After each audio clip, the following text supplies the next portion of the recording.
this is what you need to know about sampling YouTube source and non-from content.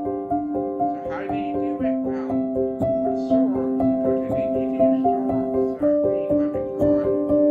Go to that video and then you just sample it. Now, I have a question for you. Would you have YouTube make it optional for people to sample the YouTube source, or would you rather the way it is now and anyone can sample any YouTube source without permission? Let me know in the comments below. And the second thing that you need to know is non-from content. If the creator of the content announces it, you can sample that, but I don't think you can upload it to your YouTube channel, but you can share it to other places like Facebook, Instagram, Twitter, and YouTube search you can read, which is I still have no idea what that means. Okay, so you can make it your own. Yeah, I'm stop thinking now.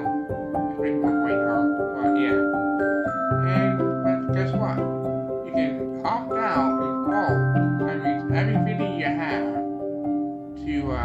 so people don't sample your non-from content. But if you want it, you can. It's optional. Now, if you like this video, smash that like button, subscribe for more, and watch the next video coming up. That's all. Have a great day.